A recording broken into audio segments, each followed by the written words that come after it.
It's saying the broadcast ended, so I'm going to start it again. Yeah, what happened? I don't know if it's something to do with the video. We're back, guys. Are you guys able Okay. to see us and hear us and we're not frozen anymore? Yeah, for some reason the broadcast stopped for a sec. Sorry about that, everyone. And so just going back to the monkey ball experiment. And so when you think about it, one of the things to, people quickly go to is that, oh, I didn't see the gorilla, so there must be something wrong with me, or I didn't see those other things. But the reality is this is just an example that when we focus in on things, some people really are good at focusing on the item, and they're able to tune out other things, and that's a good skill set that oftentimes back when you think of nature, like that was probably beneficial at some point. And so again, a lot of these concepts in behavioral science, they go back to our biology and how our neuroscience and hundreds of thousands of years ago, right? And so don't think of it as a bad thing, but also think about it as like, okay, if people can watch that video and miss those things, wow, like that can be a bad thing. So when I think about that, when I'm trying to communicate and as a product manager to others, it's always like, okay, how am I making sure that they're getting it? Because I think I'm being very clear on something, but I'm not always as clear as I think I am. I was talking with a neighbor not that long ago, and in 3 different times I told her I was moving to Nashville as part of like we're moving to Nashville, that kind of thing, and being up in Minnesota. And not once did it register with her. I was like, okay, I didn't see her eyes or body language or anything or any follow up questions, but we were having a conversation on something totally different before. And so, because of that, I was trying to pepper in something into this conversation that was very different than the conversation itself. And then I was like, okay, I need to have this conversation with her at a different time. And so we did that, maybe a couple weeks later, I mentioned it, and she's like, "You're moving to Nashville," like all like first time she heard it. And of course, me, I was like, "Okay, I did notice that in the moment that she wasn't registering." So again, like being astute on that. And sometimes you're like, "Okay, is my communication in a form that aligns to the subject at hand?" So when you think about it, inattentional bias, and I do encourage you when you start thinking about how you're communicating to your customers, how you're communicating to your other departments, trying to be more focused in your communication. We like to be multitasking. We like to jump all over the place because for us we're following very easily, but for our listeners that's not very easy to do. So that failure to notice a full visible but unexpected object because attention was engaged in another task, event, or object. Okay, so during a meeting on your product A, you're updating your VP on that product. You mentioned a couple updates on product B that you're also responsible, and you're like, oh, I told that my product leader about those updates, and you thought you were ready to let him or her know. Well, guess what? You peppered it into another conversation that you were having, and that likely won't turn out well. And so, trying to communicate either in multiple forms, which is oftentimes one way to do it, looking for some type of response mechanism back to make sure that they understood that you put something. So asking a question that would indicate that they understood it. And additionally, of course, like having a little bit more focused conversations and not putting things into conversations that really don't belong to that topic. And so again, just because you have somebody's time doesn't mean that that time will be well used if you quickly just try to add something else to it. Okay, let's keep going here. IKEA effect. Who doesn't love IKEA, right? So of course, I don't have my Allen wrench to play with, but of course, we all probably heard of IKEA or been into an IKEA. When labor is invested, then it leads to an inflated product evaluation. This is the concept of IKEA effect, and people call this one different things, but I personally like this cognitive bias as IKEA effect because I like the store. Okay, so some examples: kids build their own bear. They have a bigger value of it, right? There's Build-A-Bear factories. I call them factories because it seems like they're so big. When we used to have go to malls and indoors, I'm right down the road from Mall of America right now, and certainly that is just massive there. That Build-A-Bear, and kids love it. So they have that higher value. They're willing to pay more for that. Really, honestly, the bears, like the parts are really cheap, but because they're able to put it together, that experience of putting it together, the kids value it more, and the parents are willing to pay for it. Of course, thinking about though, when you think of your colleagues, how much are you allowing your colleagues to get invested in ideas? How early are you getting them involved in conversations where they're able to participate? the more that they can give input and participate in any effort, then the more that they're going to be bought into it, the more that they're actually contributing. So really, leveraging this in a way, then that's not necessarily evil where you're trying to trick the person, because it's just good to get people engaged and leveraged into items anyways, but you're benefiting from this behavioral science effect of the Ikea effect. Okay, choice.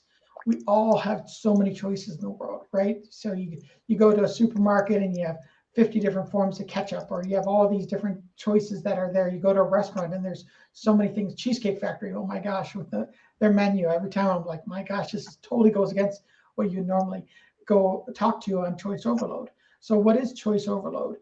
Consumers being overloaded with too much choice that results in inaction or analysis paralysis. So we think choice is good, and to a degree it is, but when you have too many choices, it becomes overwhelming and people just feel like they can't make the right decisions. If you have too many choices, for example, for 401k benefits, there's been research done, then the reality is people are less likely to make a decision on which funds to go into. They may put the money in the 401k, but they're worried about like picking the right fund. So if you oftentimes actually having a more pared down form of choices is a better way to get people to actually invest in funds. So a classic example of this research was done where customers, this is jam. So you go to a grocery store, like I say, ketchup or jam or whatever. But the idea they tested was looking at those display booths, and they were tested first 6 different jams and 40 different jams, and they sort of rotated on which on different days going about this. And the thought being is like, oh, like more choice is better, right? So, but the reality is they saw more people trying when they had 40 choices, but they saw more people buying the jams when they had 6 choices. So the throughput to get all the way down your funnel of buying jam is what you're, as a jam company, you care about, and as a grocery store you're caring about, 6 choices was better than 40 choices. So again, this is all contextual, and so it's not like 6 choices is the magic number. Don't say that. Sometimes it's 3, sometimes it's 2, sometimes it might be 8, might be better. So it's going to be contextual based on your product, your situation. But again, something to think about for yourself is choice overload. And the whole concept of choice is actually a big thing to think about, even like how you order things, how you present, do you present all choices together? Do you present one at a time? There's a whole bunch of behavioral science around choice that I think as a product manager, it's good to get more knowledgeable about, because I think it's something where we run into a lot. So this is just one concept, is the choice overload. Okay, hyperbolic discounting. Of course, and this sometimes is called time discounting or hyperbolic discounting. We know what this is, right? We have the cognitive bias where people choose smaller, more immediate rewards than later, larger rewards. And this is just like every day, right? Like, okay, we'll buy that ice cream and like have that ice cream, although now it's winter, so not as likely with that. But you buy that ice cream. Of course, we know the long-term result is it's probably not as healthy. We're probably going to gain weight if we buy that ice cream too much. But we have that short-term benefit, right? So this happens all the time in our lives, that we're always balancing this, but it's also the same thing that we're, as product managers, facing all the time. How do we face those short-term requests that are hammering at us from sales and from marketing and from tech debt on the engineering side, versus, of course, on the other side of the house is like the strategic vision of where our product's going, and trying to make sure that we're aligning with that too. So you're always doing those trade-offs, and certainly that's something you're always going to face. So some examples here: a bank sign up with a lower value free gift now is often more compelling than the higher value future reward. So maybe I like this cheap toaster that no one wants, but they're like, I'm going to get a toaster now, versus a gift card that's in the future, for example. Oftentimes that gift card, even though it's more value, so you're like, hey, $100 gift card versus that $20 toaster now, and I'm going to get that gift card in a year or 2 years or some kind of thing down the road. Well, oftentimes people will choose that cheap toaster or some type of gift like that earlier. So thinking about, again, how do you incorporate it and understand what people value, and so this might be leaning into the bad, because like, do you offer that toaster as if you're a bank, right? because is that going to really benefit the people? They may think that it's beneficial and they may want that more, may get them to sign up more, but maybe there is higher value in some of those other things. So how do you adjust maybe to give a small immediate reward that people will like, but also still for the good of them too, maybe give some reward, split that reward also with something bigger in the future. So again, thinking of like what's that ethical usage of using behavioral science. And priming. Now I'm going to be careful with time because we're running a little bit low, but I'm going to, like I said, these slides are available. So priming is another one. I'm not going to go through that today to make sure to hit on this, but there's over 180, I think 188 cognitive biases that have been identified. I've seen a couple different numbers, but I think 188 is the most recent that I've seen. And so these are just a handful of ones that I've covered today. Here's a handful of others that I think are valuable to take a look at. You can find a much bigger list.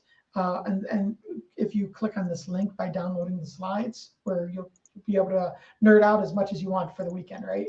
But let's go into some of the companies out there and some of the things that some companies are using behavioral science for. We talked on a couple examples, but let's go to some of these bigger companies. And you're having more companies with behavioral science units in them, in fact, as a component. So Google's done a fair amount of different things in using behavioral science. One of the things that they have done, of course, now my phone is going to say, hey, what do you want? As my OK Google, it heard. Okay, I had to turn that off. Whoops. Okay, let me go back down. So Google, what is it doing? One way it's done some stuff in behavioral science is around Google Calendar. And so Google Calendar, if you've used it, I use it a lot, as you know, I have all these calendars that go in together on it.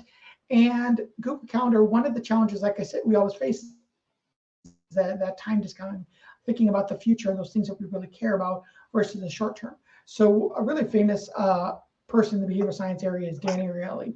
And he had started a company that actually then got acquired by Google. And one of the things that was geared towards it was around this leveraging a calendar that knows, okay, you identify, I want to lose weight. So because of that, I'm going to I have certain exercise items, or I want to stick in regular eating breaks, so I'm not just like saving up for a big meal or things like that, right? So it would build into your calendar those items based on that those long-term items, with understanding that, okay, you've got short-term things that you need to be in, the different meetings that you're needing to be in. So they were trying to figure out, like, how can we use behavioral science for good by trying to make Google Calendar more effective, so that you're not just focused on the here and now, because we all have way too many meetings in our calendars, and instead also allow for some of that longer term perspective of things that we're trying to accomplish. Okay, so I'm not going to go into the Facebook one right now, but because we're limited on time, but you can ask me later, reach out, and I'll tell you more.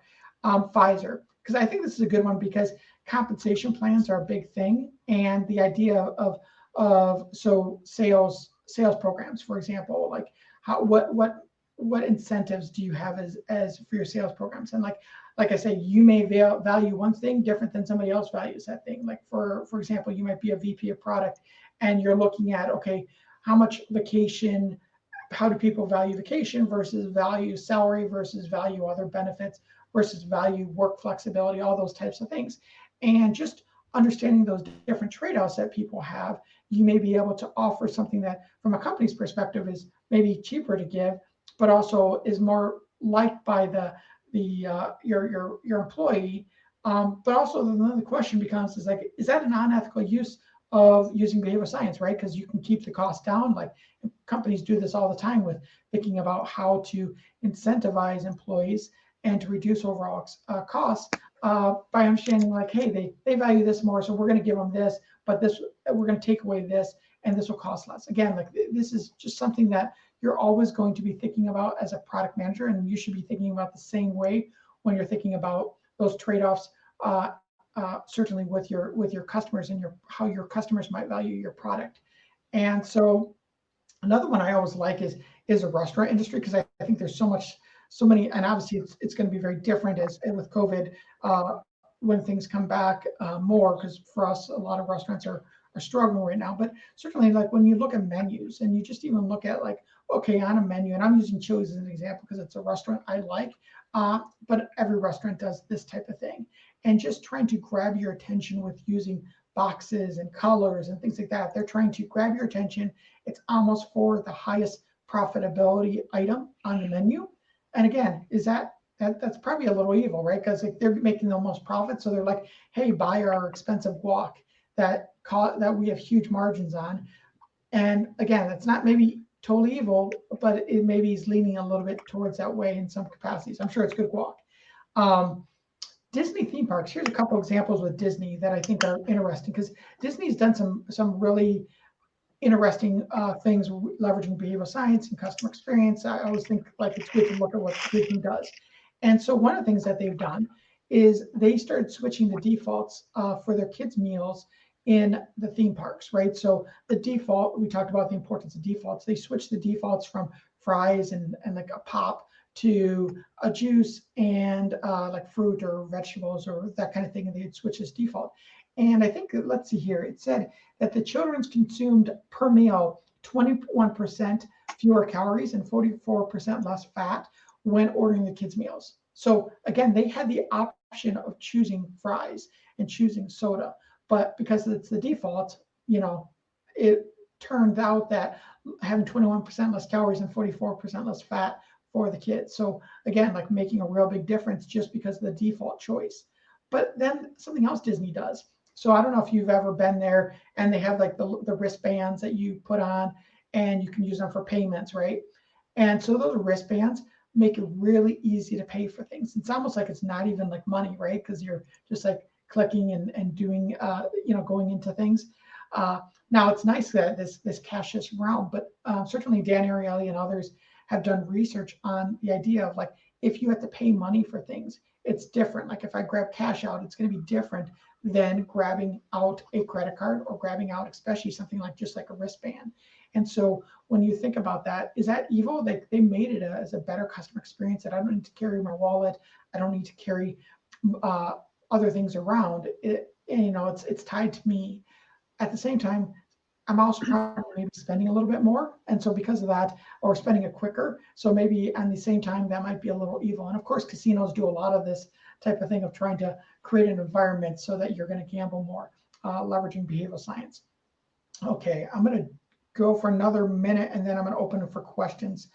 Certainly the if it bleeds, it leads type of thing with news, and I just put ABC News as one example. I think they're better than most, but I also think just news in general, it's always like, okay, let's try to garner as much attention on the negative, and again, like that's leveraging different cognitive biases that we have, and so gaining that attention and keeping that attention, they're sort of sensationalizing. Oh yeah, Eventbrite. This is where I'm going to give Eventbrite a little hard time with the defaults, and I use Eventbrite a lot, but their defaults are always like, hey, let me know about everything about this organization, or let me know everything about events in my area. Like every time I sign up, it's always for an event. It's always got those boxes checked. So instead of like having me opt into a bunch of new emails, they're always defaulting me to it. So another example of that. They do a lot of good things though too. So I don't want to give them too much of a hard time.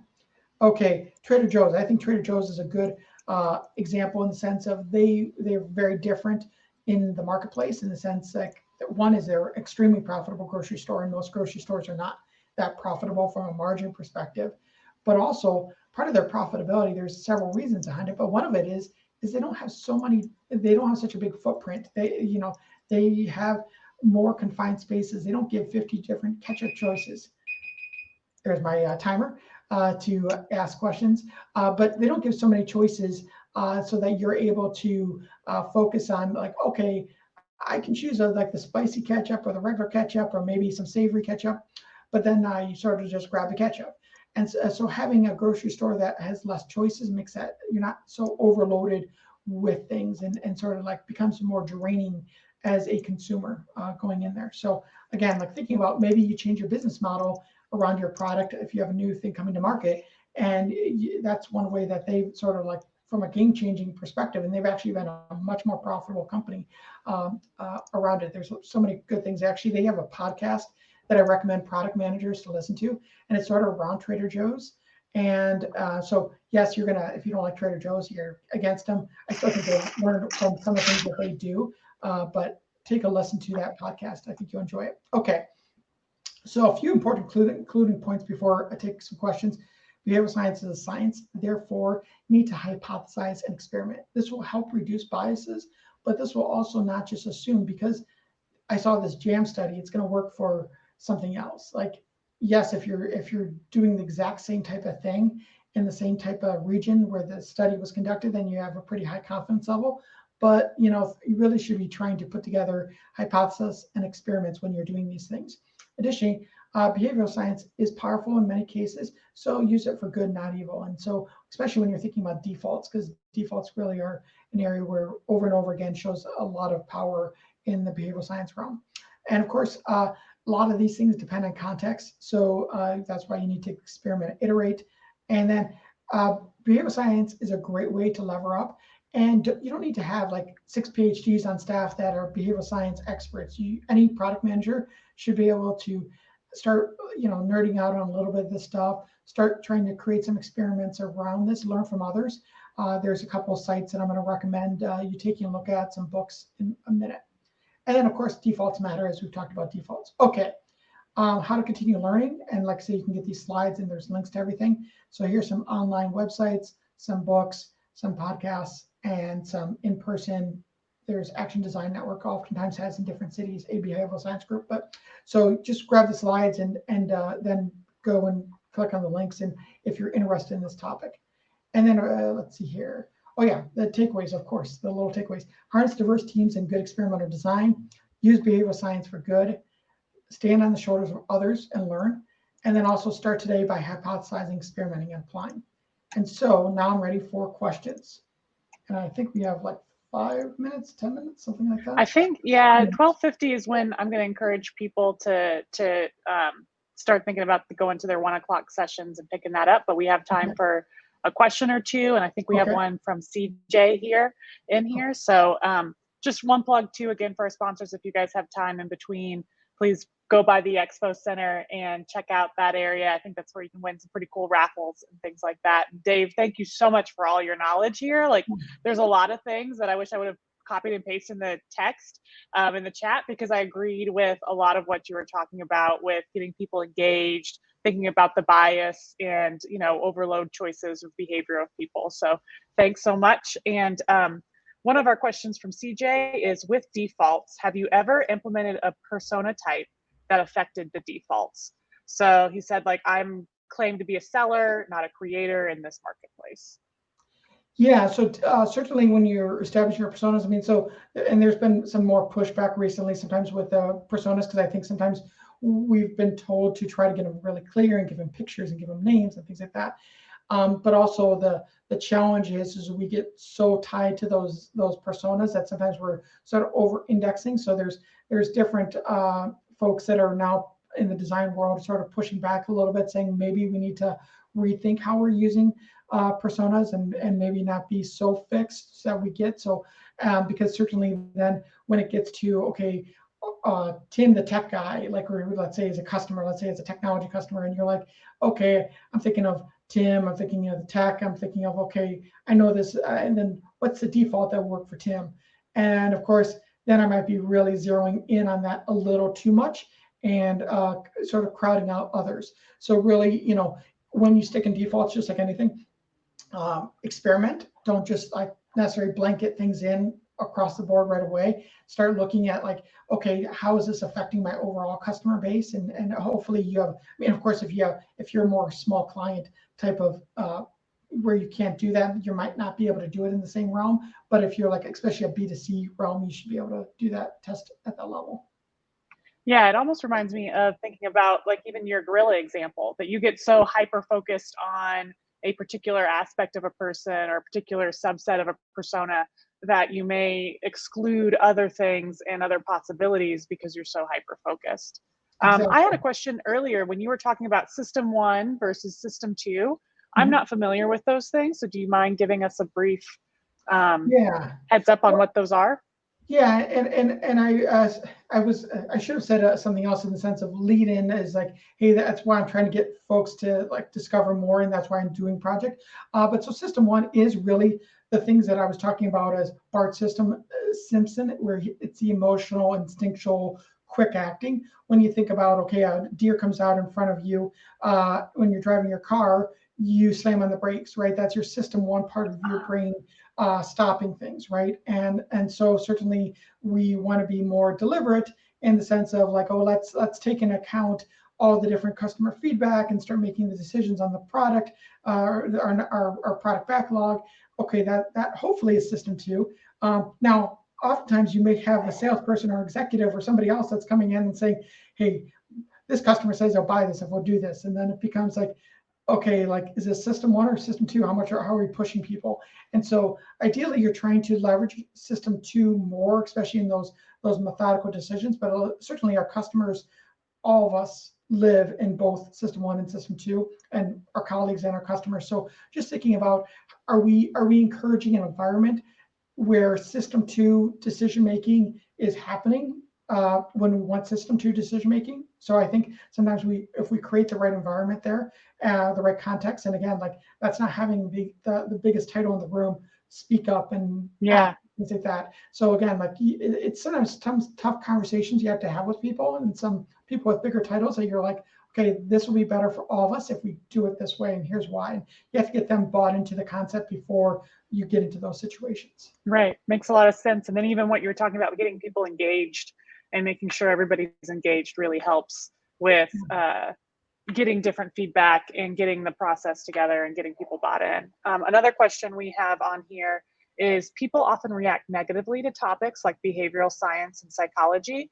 When we think about establishing awareness with clients and customers, how do you message them into keeping an open mind about experimentation? Yeah, so I think, so the behavioral science terms I use for fellow product people, but I wouldn't necessarily, depending on your customer. Some customers actually really will nerd out if you know you have the right customer. That makes sense, but oftentimes that isn't the case. So what you oftentimes will talk about, like, I hate to say this, is you're leveraging a little bit like the FOMO or things like that, like, hey, Google has been using this or somebody else has been using that. So oftentimes using those other reference points, because oftentimes, unless you're the first mover in an area, oftentimes there's other folks that you can, of course, Google wants to talk again. Yeah. They're like, what'd you say about me? Yeah, but certainly, I think leveraging some of those examples are good ways to discuss it, and always sticking things in a, here's how we're trying to create value for you as our customer. And when you're creating marketing, when you're creating defaults, and you're wanting to put that forward. And when customers try to push back, and there's that ethical thing too, right? Like thinking about internally, like, well, sales is going to be like, well, we're going to get bigger margins, or we're going to get more revenue if we do it this way. Like, well, let's pull back. What's our long-term trajectory? And generally, most people, when you're having these conversations, and you have enough people that are at least knowledgeable at a certain level to understand, okay, what are our values as an organization, then you can start having those conversations more freely. But again, that's sort of like, it's organization dependent, definitely how you message. But I generally wouldn't use the term behavioral science. I'd start like using, like, hey, this was done in this case. Okay, let's experiment. Like my wife's company, in fact, we were just chatting on this because one of her customer, which is a fairly big company, wants to do something, and they want to just jump into it. And I was like, well, did you push back at all to do an experiment around this? Because I think they don't know. I think they're just like, their impulse is faster is better. But then I was like, there's a couple things that go through my mind on why faster might not be better here. And I don't know if you'll know this unless you're tracking the data from before and like just do an A/B test or maybe ABC test on this. And so, then she was just like trying to phrase it with her client to try to get them to jump into that experimentation. Yeah. No, I think that's a good feedback on that. And even thinking about how maybe things are phrased based on your audience and what makes sense in that case, and also making sure that we're thinking fast and slow, as that title of the book is. Well, it's 12:56. I want to encourage people to be able to wrap up this session and be able to jump into a few others. But thank you so much, Dave. I really appreciated this. I learned a lot from this presentation, and the way you were able to provide examples for everything was really helpful for me to like digest the information and get what you were talking about. So thank you guys so much for, and thanks everybody for joining and asking questions and participating. Check out our Expo Center, and we're excited to see you guys in the next talk. Excellent. Thanks, everyone. Bye.